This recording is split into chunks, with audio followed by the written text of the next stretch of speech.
BBC Nepali सेवाको साँझ पखबाट गनी अन्सारीको नमस्कार। आज कार्यक्रममा रामायणमा वर्णित राम र अयोध्याबारे प्रधानमन्त्री ओलीको अभिव्यक्ति, राजनीतिक नभएको परराष्ट्र मन्त्रालयको स्पष्टीकरण, तर परराष्ट्र मामिलाका जानकार भन्छन् अनावश्यक कुरा उठाए भने एउटा जनस्तरमा पनि यो कुराहरू पुग्छ, सबैतिर सबैको भावना त चोट पुगिहाल्छ नि अलिकति। प्रधानमन्त्रीको अभिव्यक्ति सुनेर आश्चर्यमा परेको नेकपाकै कतिपय नेताको टिप्पणी।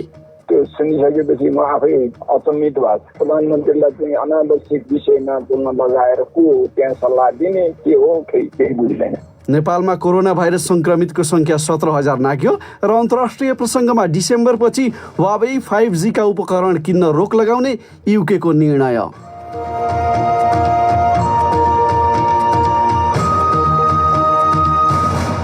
तर सबैभन्दा पहिला आजका प्रमुख विश्व समाचार। विनिता दाहालबाट समाचार सुन्नुहोस्। ब्रिटिस सरकारले सुरक्षा खतराका कारण भन्दै आफ्नो 5G टेलिकम नेटवर्कहरूबाट चीनको ठूलो प्रविधि कम्पनी हुवावेईलाई हटाउने निर्णय गरेको छ। 6 महिना अघि मात्रै ब्रिटेनले हुवावेईलाई सीमित भूमिका दिने निर्णय गरेको थियो। संसदमा बोल्दै डिजिटल मामिलाका मन्त्री ओलिभर डाउडनले हुवावेईबाट नयाँ 5G उपकरणहरू किन्न बन्द गर्ने बताए। डाउडनले साइबर सुरक्षा सम्बन्धी राष्ट्रिय निकायले युकेको 5G नेटवर्कमा हुवावेईको उपस्थितिबारे सुरक्षा प्रावधानहरू धेरै परिवर्तन गरेको बताए। संसदको तल्लो सदन हाउस अफ कमन्समा बोल्दै उनले भने, अर्को चुनावसम्म कानुन कार्यान्वयनमा आइसक्नेछ र हाम्रो 5G नेटवर्कबाट हुवावेईका उपकरणहरू पूर्ण रूपमा हटिसक्नेछन्। डिजिटल मामिलाका मन्त्री ओलिभर डाउडन, गत मे महिनामा ट्रम्प प्रशासनले हुवावेईले गुप्तचर प्रयोजनका लागि सूचना लिन सक्ने आशंका गर्दै हुवावेईको पहुँच सीमित गरेको थियो। हुवावेईले भने उक्त आरोप अस्वीकार गर्दै आएको छ। हुवावेईले ब्रिटेनको उक्त निर्णयलाई गलत खबर भन्दै त्यो सुरक्षाबारे नभई अमेरिकाको व्यापार नीतिबारे भएको पनि जनाएको छ। अर्मेनिया र अजरबैजान बीच सीमालाई लिएर भएका झडपहरू तेस्रो दिन जारी रहँदा थुप्रैको हताहती भएको छ। बाकु स्थित रक्षा मन्त्रालयका अधिकारीका अनुसार आज बिहान अजरबैजानका जेनरल र कर्नेलको मृत्यु भएको छ। बीबीसी संवाददाता रेहान डिमित्रीले भनिन्, अजरबैजानका उपरक्षा मन्त्रीले अर्मेनियाका पनि 100 सुरक्षाकर्मीको मृत्यु भएको दावी गरेका छन्, तर अर्मेनियाको विदेश मन्त्रालयका प्रवक्ताले भने जम्मा 2 जना अधिकारीको मात्रै ज्यान गएको बताएका छन्। बीबीसी संवाददाताको भनाई। क्याटालान संसदका स्वतन्त्रता समर्थक सभामुखले स्पेन सरकारले आफू र अन्य राजनीतिक प्रतिपक्षीहरूमाथि जासुसी गरेको आरोप लगाएका छन्। 2वटा पत्रिकाहरूले गरेको खोजमूलक समाचारमा सभामुख रोजे टोरेनले बोकेको फोनमा खुफियाको पहुँच देखिएको आरोप लगाएपछि उनले त्यस्तो प्रतिक्रिया दिएका हुन्। पेगासुस नामक सफ्टवेयर इजरायली कम्पनीले बनाएको भए पनि त्यो सरकारहरूलाई मात्रै बिक्री गरिन्छ। द गार्डियन पत्रिकासँग बोल्दै स्पेनको सरकारले ती फोनहरू निशानामा थिए भन्ने कुनै प्रमाण नभएको र त्यस्तो कार्य कानुनी अनुमति बिना गर्न नपाइने जनाएको छ। इजरायली कम्पनीले त्यस्तो सफ्टवेयर आतंकवाद र अपराधसँग जुझ्नका लागि बनाइएको र कसरी प्रयोग गर्ने भन्ने सरकारहरूले नै निर्णय गर्ने जनाएको छ। तपाईँ बीबीसी नेपाली सेवाको साँझ पख सुनिरहनु भएको छ। चीनले अमेरिकी प्रतिरक्षा सम्बन्धी कम्पनी लकहिड मार्टिन अमेरिकी हतियारहरू ताइवानलाई बिक्री गर्ने कार्यमा संलग्न भएको भन्दै उक्त कम्पनीमाथि प्रतिबन्ध लगाउने भएको छ। ताइवानको क्षेप्यास्त्र प्रतिरक्षा प्रणालीलाई स्तरोन्नति गर्ने 62 करोड डलरको सम्भावित योजनाको पनि मुख्य ठेकेदार कम्पनी लकहिड मार्टिन नै हो। बेइजिङले निरन्तर रूपमा त्यस्तो बिक्रीको निन्दा गर्दै आएको भए पनि विदेश मन्त्रालयको घोषणाले अमेरिका र चीन बीचको तनाव थप बढाएको संकेत गरेको छ। चीनको विदेश मन्त्रालयले साउथ चाइना सीको शान्ति र स्थायित्वलाई पनि अमेरिकाले असर पुर्याएको आरोप लगाएको छ। कोरोना भाइरस संक्रमितको संख्या ह्वात्तै बढेपछि भारतको दक्षिणी सहर बेङ्गालुरुले आज रातिबाट लकडाउन पुनः लगाउने भएको छ। 7 दिनका लागि लगाउन लागिएको लकडाउनमा अत्यावश्यक बाहेक सवारी साधन चल्न पाउने छैनन् भने अत्यावश्यक सामान पाइने पसलहरू मात्रै खुल्नेछन्। देशभर संक्रमितको संख्या 9 लाख नाग्दा भारतका अन्य राज्यहरूमा पनि प्रतिबन्ध लगाइएको छ र बेलारुसको निर्वाचन आयोगले अर्को महिना हुने राष्ट्रपतीय चुनावमा उठ्नका लागि राष्ट्रपति एलेक्सान्डर लुकासेन्का मुख्य प्रतिद्वन्द्वीलाई अयोग्य ठहर्याएको छ। सम्पत्ति विवरणमा अनियमितता देखिएको र चुनावी अभियानका क्रममा विदेशी संगठनहरूको सहभागिता रहेको आरोपमा भिक्टर बारबारिकालाई चुनावमा उठ्न अयोग्य ठहर्याइएको हो। तपाईँ BBC नेपाली सेवा सुनिरहनु भएको छ।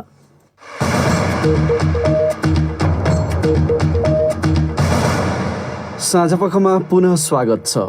प्रधानमन्त्री केपी शर्मा ओलीले हिन्दू धर्म ग्रन्थ रामायणमा वर्णन गरिएको अयोध्या नेपालमा रहेको र राम पनि नेपालमा जन्मिएको भन्ने गरेको दाबीको चर्को आलोचना भइरहँदा परराष्ट्र मन्त्रालयले त्यसबारे स्पष्टीकरण दिएको छ। मङ्गलबार साँझ एउटा विज्ञप्ति जारी गर्दै उसले प्रधानमन्त्रीको भनाई कुनै राजनीतिक विषयसँग सम्बन्धित नभएको र कसैको भावनामा आघात पुर्याउने उद्देश्यले व्यक्त नगरिएको जनाएको छ।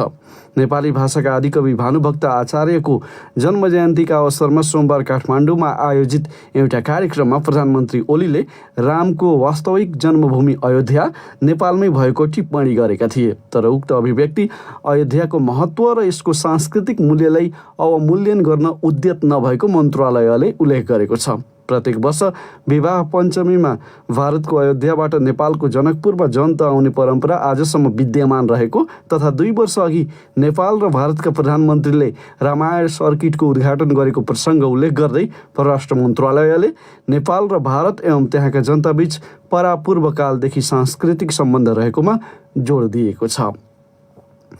प्रसङ्ग प्रधानमन्त्रीकै अभिव्यक्तिबारे कूटनीतिक मामिलाका कतिपय जानकारले प्रधानमन्त्री ओलीले दिएको अभिव्यक्तिले दुई देशको सम्बन्ध नागरिक स्तरमै बिग्रिन सक्ने चेतावनी दिएका छन्।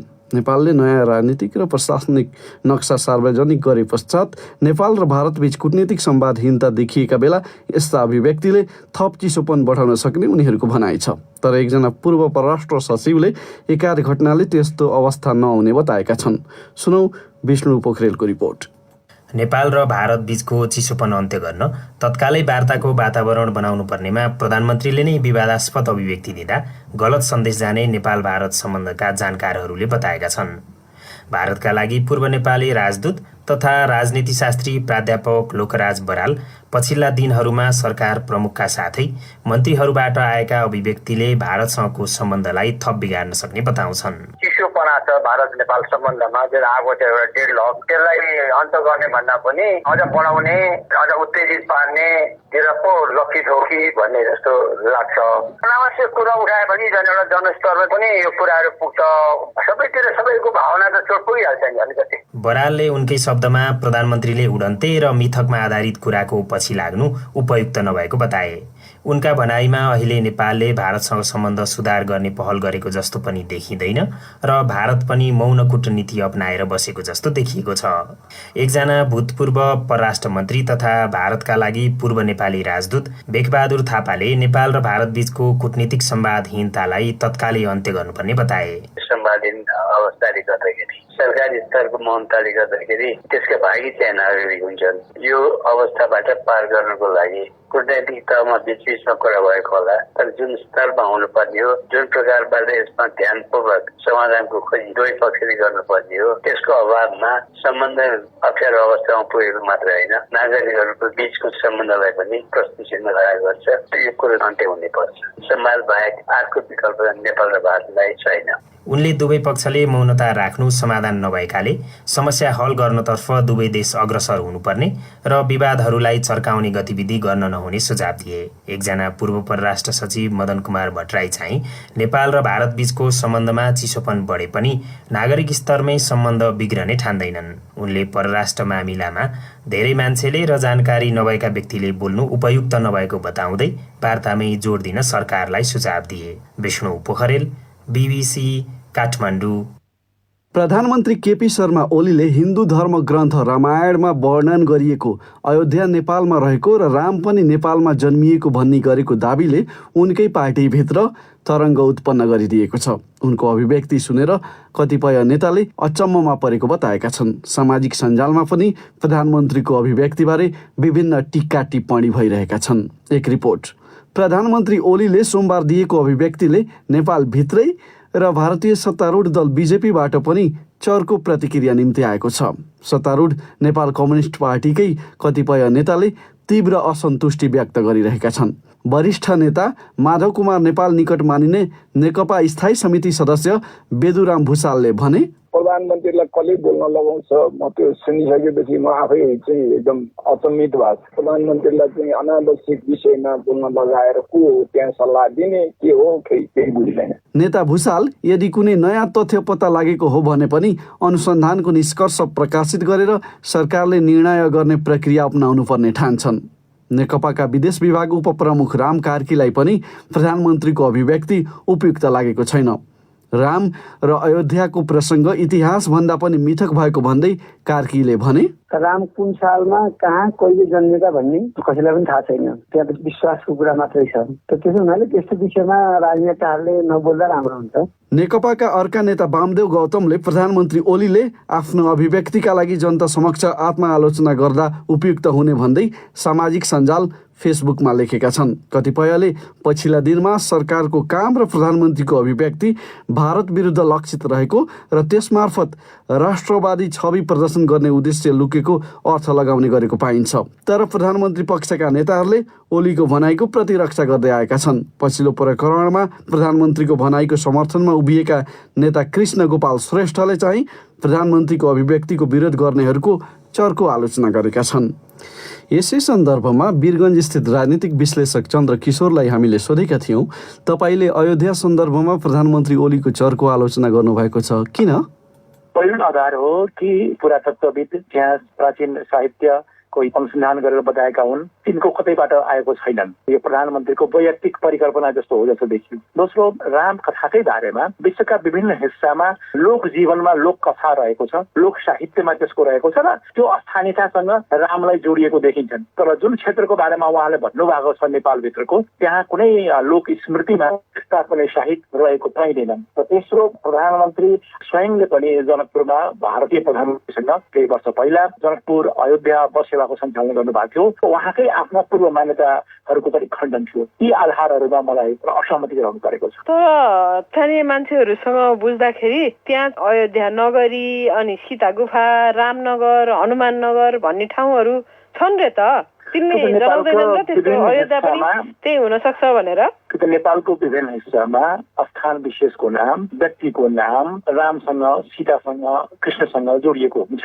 त्यसै अनुसारको त्यो पनि हुन सक्छन्। किनभने आजभन्दा पहिला नेपालको पर्यटन, नेपालको संस्कृति, नेपालको धर्मका बारेमा जति अध्ययन, अनुसन्धान र पुस्तकहरू लेखिएका छन्, त्यहाँ कतै पनि जुन एउटा मिथ छ अयोध्या भन्ने वा रामायण महाकाव्यका नायक राम भने नेपालमै जन्मिएको भनेर कतै पनि स्थापित पनि थिए, मान्यता पनि थिएन, कसैले दाबी पनि गरेका थिएनन्। जुन मिथहरू छन् तिनका बारेमा क्लेम गर्न त्यो अध्ययन अनुसन्धान हुन सक्छ। किनभने यो एउटा मिथ हो, त्यो मिथसँग जोडिएका भूगोलसँगका कुरा हुन्, स्थान विषयसँग जोडिएका कुरा हुन्। तर त्यसका बारेमा अध्ययन र अनुसन्धान नभइकन कुनै व्यक्तिले भन्दाखेरि त्यो मनोगत मात्र हुन्छ। प्रधानमन्त्रीले बुझेका होला नि त, किन होला उनले ठोरीलाई नै त्यसो भन्नुको अर्थ? ठोरी चीन र भारतसँग जोडिने छोटो बाटोको कुरा हुँदैछन्, त्यससँग पनि ठोरी छन्। मधेस आन्दोलन हुँदाखेरि ठोरीलाई नेपालका कथित राष्ट्रवादीहरूले वा संस्थापनले बडा अगाडि ल्याएको थियो ठोरीलाई रणनीतिक रूपमा। मलाई लाग्छ अहिले ठोरीलाई उहाँले त्यो भित्रको उहाँको मनसाय भारतसँग जनस्तरको सम्बन्धलाई खण्डित गरिराख्दाखेरि ठोरीको त्यो रणनीतिक आवश्यकतालाई उहाँले अगाडि ल्याइदिनु भएको छ। किनभने नेपाल भारत सम्बन्धको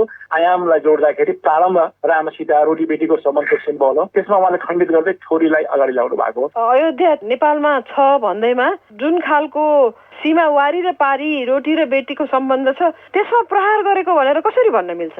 किनभने अहिले पनि जनकपुरको जानकी मन्दिरको महन्तले भन्नुभयो लामो परम्परा हो अयोध्याबाट जन्ती आउने, उहाँहरू स्वागत गर्नुहुन्छ। जुन आउने केही महिनापछि विवाह पञ्चमीको बेला हुन्छ, त्यतिखेर पनि जुन भारतको अयोध्या हो त्यहाँबाटै लाउनुहुन्छ। अहिले उहाँले नेपाल भारत सम्बन्धका कयौं जटिलताहरू थप्दै गइरहेको बेलामा जनस्तरसँग जोडिएका आयामहरू जसरी नागरिकताको खुला सीमाका कुरा सँगै नेपाल भारत सम्बन्धको जसरी सिम्बलाइज हो राम र सीता, त्यसलाई पनि भारतमा नभएर नेपालभित्र पार्नुको अभिष्ट छ, निचार छ। उहाँले अचानक भन्नुको भएको होइनन्, भावुक भएर भनिदिनु भएको होइनन्, योजनाबद्ध रूपमा उहाँले त्यो भन्नुभएको छ र उहाँका भक्तहरूले त्यसलाई दाबी गर्नमा लागेका छन्। त्यो गर्दाखेरि प्रधानमन्त्रीलाई के फाइदा हुन्छ? नेपाल भारत सम्बन्धका जुन अहिले कालापानीको सीमासँग जोडिएका सरकारमा उहाँले त्यसको समस्या छिनोफानो गर्नुभन्दा पनि, संवादलाई अगाडि बढाउनु भन्दा पनि त्यसलाई गिजोड्ने प्रयत्न गर्नुभएको छ। मूल कुरो के भने प्रधानमन्त्रीले पटक पटक प्रत्येक असफलता प्रत्येक कमजोरीलाई आवरण दिन ढाकछोप गर्न राष्ट्रवादको नारा दिनुहुन्छ। यतिखेर पनि उहाँले त्यही ल्याउनु भएको छ। हिजो उहाँले राम नेपालकै भन्दाखेरि सामाजिक सञ्जालको एउटा वृत्तले चाहिँ त्यसमा उहाँको तारिफ गरिरहेछन्। यो त एकदम राष्ट्रवादी कुरा हो, नेपालको कुरा हो। अब राम विदेशी ज्वाइँ भएनन्, हाम्रै मुलुकका भए भन्ने गरिरहेछन्। त्यसलाई लट्याउने काम गरिरहेछन्। राष्ट्रवाद भनेको एउटा लागु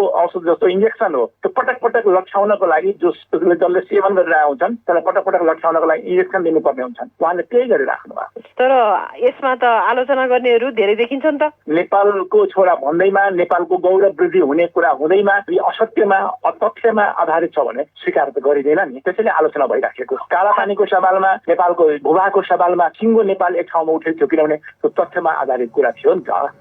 राजनीतिक विश्लेषक चन्द्र किशोर साथै रमा पराजुलीसँग कुरा गर्दै अब अर्को विषय।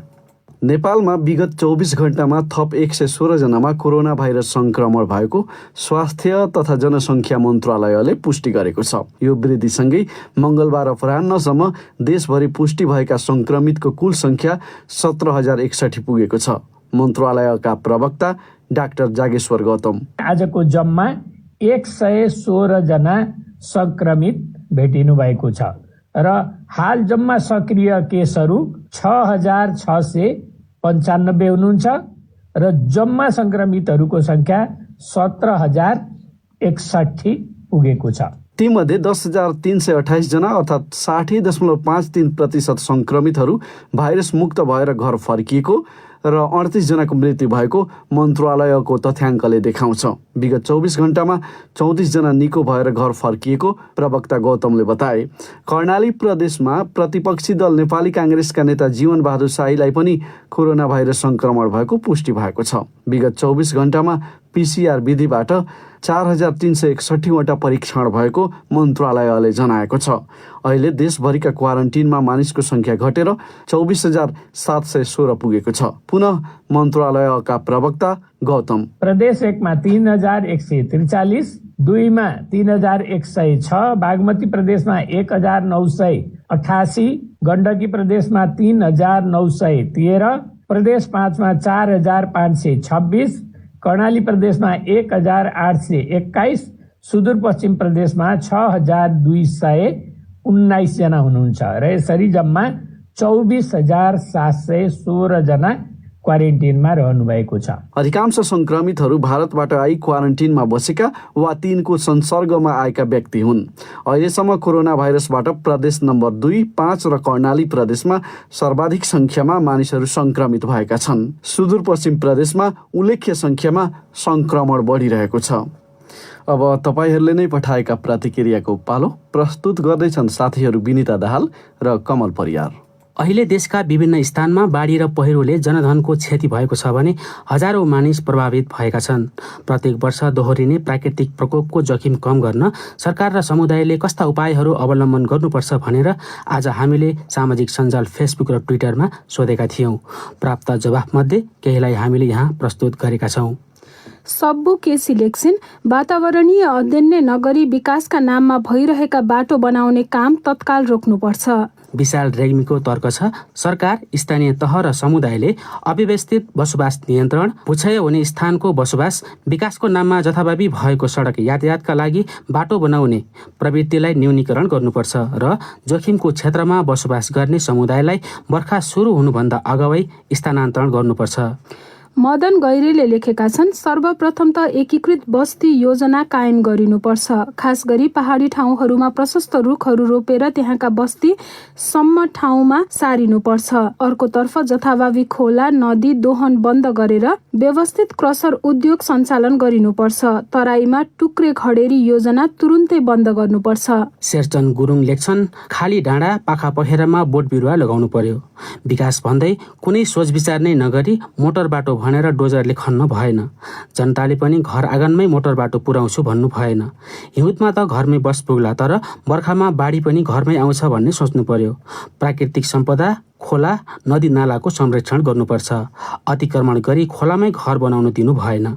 द्वारिकानाथ हितालको सुझाव छ, समतल भूभागमा एकीकृत बस्ती विकास गरी धेरै भिरालो ठाउँ, डुबान हुने ठाउँ र नदी किनाराका बासिन्दालाई सार्ने, वैज्ञानिक भू उपयोग प्रणाली अवलम्बन गर्ने, वन जङ्गलको संरक्षण, जथाभावी नदीजन्य पदार्थको दोहन रोक्ने, भौगोलिक सर्वेक्षण र इन्जिनियरिङ डिजाइन बिना आफू खुसी जथाभावी बाटो खन्न रोक लगाउने, नागरिकलाई बाढी पहिरो र डुबानका बारेमा सचेत गराउने र सरकारले उद्धारका लागि संयन्त्र बनाई तयारी अवस्थामा राख्ने। र खिम गुरुङले लेखेका छन्, खोला नदीको छेउछाउमा जोखिममा मानव बस्तीले जमिन अतिक्रमण गरेर घर टहराहरू विस्तार गर्दा पनि बाढी पहिरोले धेरै क्षति पुर्याएको जस्तो लाग्छ। साँझपखमा नेपाल बाहिरका केही विषय। युकेका मोबाइल सेवा प्रदायकहरूमाथि डिसेम्बर 31 तारिकदेखि Huawei 5G का नयाँ उपकरणहरू किन्न रोक लगाइदिएछ। उनीहरूले सन् 2027 भित्र चिनिया कम्पनी Huawei का 5G किट पनि हटाउनु पर्नेछ। BBC विवरणमा आधारित रिपोर्ट सुनौ विनिता दाहालबाट। चीनको ठूलो प्रविधि कम्पनी Huawei-ले राष्ट्रिय सुरक्षामा खतरा पैदा गरेको आरोप लगाउँदै वाशिंटनले गत मे महिनामा प्रतिबन्ध लगाउने बताएको थियो, जुन आरोपलाई Huawei-ले अस्वीकार गर्दै आएको छ। वाशिंटन पछि अहिले युकेले पनि उक्त कम्पनीले तयार गरेका उपकरणहरू किन्न बन्द गर्ने निर्णय गरेको छ। सरकारको यो निर्णयले देशमा 5G नेटवर्क ल्याउने योजना 1 वर्ष पछि सर्ने डिजिटल मामिलाका मन्त्री ओलिभर डाउडनले बताए। डाउडनले यो निर्णय लिन सजिलो नभएको तर युकेको टेलिकम नेटवर्कहरू राष्ट्रिय सुरक्षा र अर्थतन्त्र सबैका लागि अहिले र दीर्घकालका लागि पनि सही निर्णय भएको बताए। Huawei-ले भने युकेको उक्त कदम त्यहाँ मोबाइल फोन हुने जोसुकैका लागि नराम्रो खबर भएको र त्यसले ब्रिटेनमा डिजिटल डिभाइड थप बढाउने प्रतिक्रिया दिएको छ।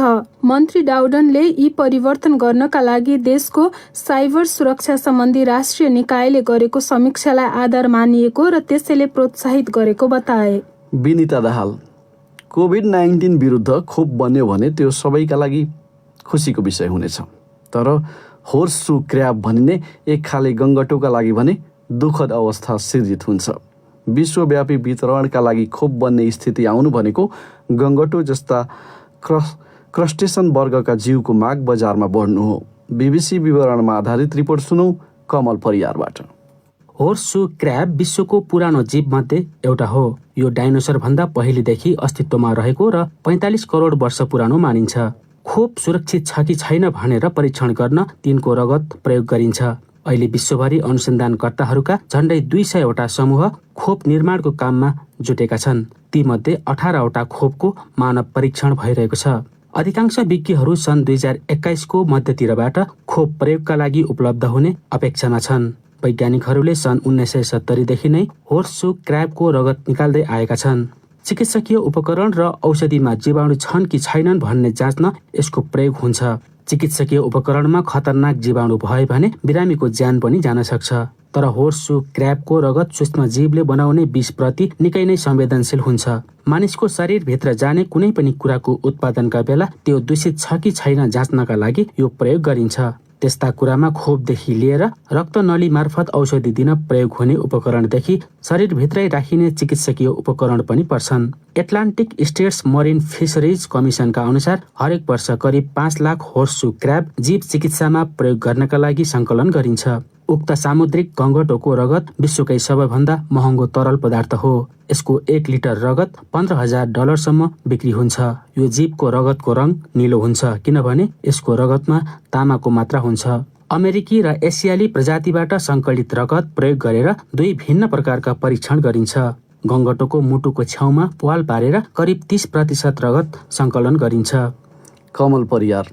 हामी BBC नेपाली सेवाको साँझ पखबाट बोलिरहेका छौँ। आज मङ्गलबार। अब प्रस्तुत छ साप्ताहिक विकल्पको बाटो।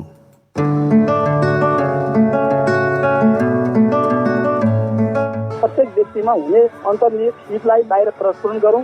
त्यो सिपबाट नै सबैभन्दा सर्वोत्तम सुख, आनन्द र आर्थिक पनि प्राप्त हुन्छ। पत्थरको मूर्ति बनाउनेमा हामीलाई डिमान्ड भयो भने पैसा बढी हुन्छ। आम्दानी मासिक 1 लाख पनि हुन्छ। कुनै बेला शिक्षण पेसा छाडेर माओवादी सशस्त्र द्वन्द्वमा लागेका जाजरकोटको कुसे गाउँपालिकाका हरिभक्त नेपालीको यतिखेरको परिचय मूर्तिकारको छ। मूर्तिकला सम्बन्धी कुनै औपचारिक अध्ययन वा तालिम बिनै अभ्यासकै भरमा उनले विभिन्न आकारका मूर्ति र शालिगहरू बनाउँछन्। देखे सुनेकै आधारमा विभिन्न देवी देवताको मूर्ति र व्यक्तिहरूको शालिग बनाउने कामले सबैभन्दा बढ्ता सन्तुष्टि दिने उनको भनाइ छ। आफूले बनाएका मूर्तिहरू 25,000 देखि 1.5 लाख रुपियाँसम्ममा बिक्री गर्ने गरेको उनी सुनाउँछन्। सकारात्मक प्रयासहरूको चर्चा गरिने साप्ताहिक विकल्पको बाटोमा उनी हरिभक्त नेपालीको सिकाइ र सफलताको चर्चा गर्दैछन्। सुर्खेतबाट साथी प्रकाश पन्त। सानैदेखि चित्रकलामा रुचि भएका उनले 13 वर्ष अघि आफ्नै सिपलाई मूर्ति बनाउन प्रयोग गरेका थिए। अहिले यही सिप उनी र उनको परिवारको लागि जीवन धान्ने गतिलो आधार बनेको छ। पुरानो कलाहरू देखेपछि मलाई कलाप्रति अलि रुचि जाग्यो र म गर्न सक्छु भन्ने हिम्मत पनि जाग्यो। कला क्षेत्रको हिसाबले जाजरकोट जिल्लाबाट पनि केही प्रेरणा दिन सक्छु, केही योगदान गर्न सक्छु भन्ने एउटा भित्रैदेखि इच्छा जाग्यो र मैले त्यसमा हात हालिसकेपछि सफलता प्राप्त गरिएको छ। शिक्षण पेसा छाडेर 2057 सालमा माओवादी विद्रोहमा होमिएका उनले शान्ति स्थापनापछि आय आर्जनको अरू विकल्प नदेखेपछि मूर्ति बनाउन सुरु गरेका थिए। अहिले उनी गाउँमै बसेर महिनामा 1 लाख रुपियाँ कमाउँदै आएको दाबी गर्छन्। पत्थरको मूर्ति बनाउनेमा हामीलाई डिमान्ड भयो भने पैसा बढी हुन्छ। सिमेन्टको मूर्ति बनाउनेमा हामीले अब त्यति मूल्य बढी पनि लगिरहेका छैन अहिले। त्यही भएर आम्दानी मासिक 1 लाखसम्म हुन्छ होइन। अब पारिवारिक खर्च व्यवस्थापन ठिकै छ। मूर्ति बनाउने पेसा थालेपछि आम्दानीसँगै आत्मसम्मान पनि बढेको अनुभव उनको छ। आफ्नो एउटा सिप कला र प्रतिभा आफ्नो समाजमा दिएर त्यसबाट इन्कम गरेर जीविका निर्वाह गर्ने कुराले आर्थिक रूपमा त सहुलियत हुने नै भयो। एउटा राजनीतिक क्षेत्रमा काम गर्ने मान्छेले पनि एउटा कला क्षेत्रमा काम गर्न आउँदाखेरि छुट्टै किसिमको आत्मसम्मान र गौरवको अनुभूति गर्छ। मूर्तिकलासँगै राजनीतिलाई पनि अघि बढाएका हरिभक्त अरूलाई सिकाउनु भन्दा पहिले राजनीति गर्ने व्यक्तिले आफै आय आर्जनको काम गर्नुपर्ने बताउँछन्। नेता भइसकेपछि हामीले आत्मनिर्भर अर्थतन्त्रको विकास गर्ने भनेर अरूलाई पाठ सिकाउने मात्र होइन कि हामी आफै आर्थिक उत्पादनमा संलग्न भएर देशलाई योगदान गर्न सक्ने ठाउँमा पुग्नुपर्छ। भ्रष्टाचारलाई शून्यतामा झार्नुपर्छ। त्यो गर्नलाई हामीले आफ्नो कला प्रतिभा क्षमता के छ आर्थिक उत्पादनका कार्यहरूमा लाग्नुपर्छ भन्ने मेरो सुझाव छ। समाज परिवर्तनको लागि भनेर सँगै युद्धमा होमिएका कतिपय पूर्व माओवादीका नेता कार्यकर्ताहरूमा पौरख बिना नै आएको अस्वाभाविक आर्थिक परिवर्तन भने आफूलाई चित्त नबुझेको उनको भनाइ छ।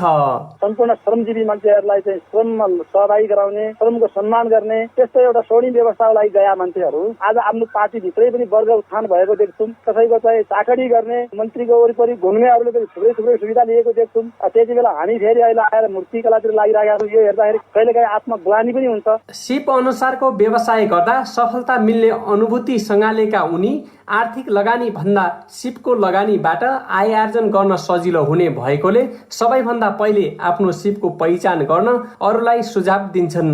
विशिष्ट क्षमता हुनु पर्यो, सिप गर्नु पर्यो, त्यसको आम्दानी पनि राम्रो हुन्छ। त्यसमा लगानी सिप मात्रै हुन्छ, आर्थिक हुँदैन। त्यसर्थ म के भन्छु भने प्रत्येक व्यक्तिमा हुने अन्तर्निहित सिपलाई बाहिर प्रस्फुटन गरौँ र त्यसलाई समाजमा देखायौँ भने त्यो सिपबाट नै सबैभन्दा सर्वोत्तम सुख आनन्द र आर्थिक पनि प्राप्त हुन्छ भन्ने मेरो सुझाव। गाउँलेहरूलाई पनि मूर्ति बनाउने सिप सिकाइरहेका हरिभक्त आफ्नो सिपलाई पहिचान गर्न सके आय आर्जनको लागि कतै भौतारिनु नपर्ने बताउँछन्।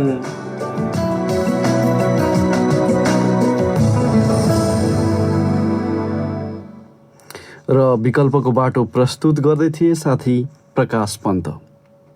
अब अन्त्यमा प्रमुख विश्व समाचार संक्षेपमा।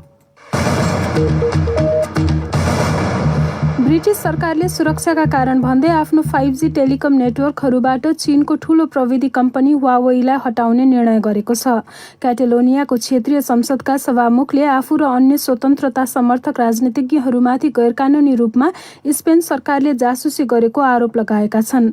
अजरबैजानले अर्मेनियासँगको सीमामा तेस्रो दिन जारी झडपका क्रममा आफ्ना एक जेनरलको मृत्यु भएको जनाएको छ। कोरोना भाइरस संक्रमितको संख्या वात्तै बढेपछि भारतको दक्षिणी सहर बेङ्गालुरुले आज रातिबाट लकडाउन पुनः लगाउने भएको छ। बेलारुसको निर्वाचन आयोगले अर्को महिना हुने राष्ट्रपतीय चुनावमा उठ्नका लागि राष्ट्रपति एलेक्सान्डर लुकासेन्काका 2 जना प्रतिद्वन्दीहरूलाई अयोग्य ठहर्याएको छ र चीनले अमेरिकी प्रतिरक्षा सम्बन्धी कम्पनी लकहिड मार्टिन अमेरिकी हतियारहरू ताइवानलाई बिक्री गर्ने कार्यमा संलग्न भएको भन्दै उक्त कम्पनीमाथि प्रतिबन्ध लगाउने भएको छ।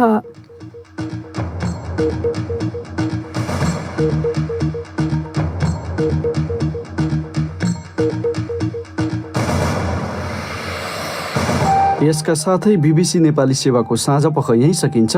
भोलि बिहान 7:15 बजेसम्मका लागि हामी सबैलाई बिदा दिनुहोस्। नमस्कार।